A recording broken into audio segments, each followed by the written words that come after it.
Hi, everybody, and welcome to the 2011 finale of SportsNet Central GMag. I'm your host, Renel. For any 7-year-old boy, stepping onto the field at AT&T Park would be a dream come true. But for George, it meant a year of living tumor-free. When the Make-A-Wish Foundation asked George to pick a wish, he wanted nothing more than to thank the Giants for helping him during his recovery. You know what I'm talking about.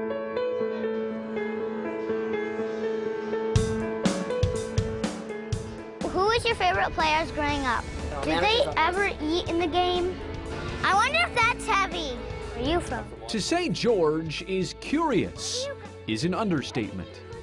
Each time I feed him mealworms, I have to put it in this powdery stuff that's his vitamins, so he doesn't just eat candy. But last year, this young man and his family faced a situation that only led to more questions. It was last July. I started vomiting in the mornings and having really bad headaches. She knew straight away that there was something was wrong. They'd found a tumor in George's head behind his right eye. Just an overwhelming, agonizing week where, you're making huge decisions about, your child's life. First, they cut my head open and took it out, obviously. Amazingly, 5 days after that brain surgery, he was back at home. And then I had the radiation to make sure it wouldn't come back. Every Friday, you gotta get like a toy from the prize box, because you got a week of radiation, but on Saturday and Sunday, you didn't have to get it.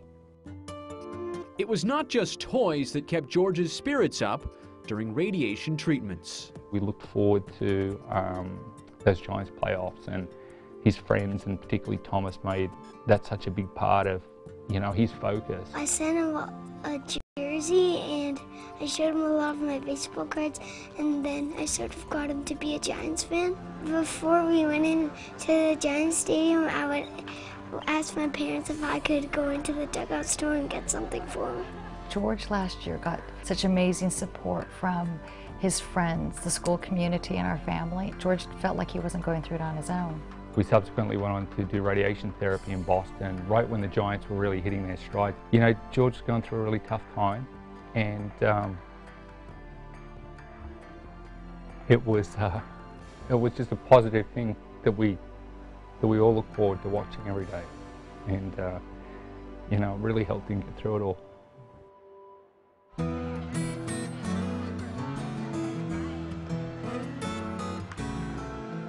I remember Cody Ross, when in batting practice, he hit one all the way to the end. Hi, Mr. Whiteside. How you doing, bud? Good. What's your name? George. George? Mm-hmm. Eli. Nice to meet you, buddy. I really liked talking to them and getting their autograph. How old are you?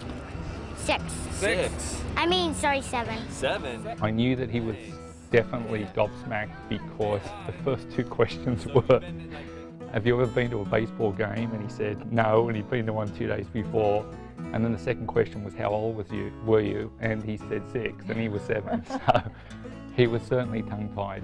What do you guys do when you're not playing baseball?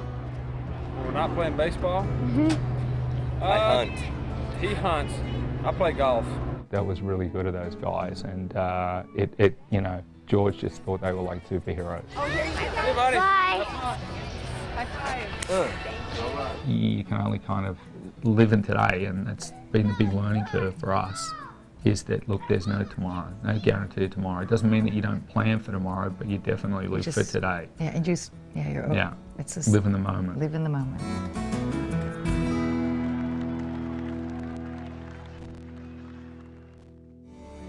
Are you ready to make a donation? Well, if you are, there are 3 avenues you can take. Log on to sfwish.org to make a donation online. Another option is mailing your payments to the Greater Bay Area Make-A-Wish Foundation, located at 55 Hawthorne Street, Suite 800. Or just go ahead and pick up the phone and dial 415-982-9474. The Greater Bay Area Make-A-Wish Foundation has never turned away an eligible wish child for financial reasons, nor has a child ever been asked to downsize a wish. Any and all support is greatly appreciated.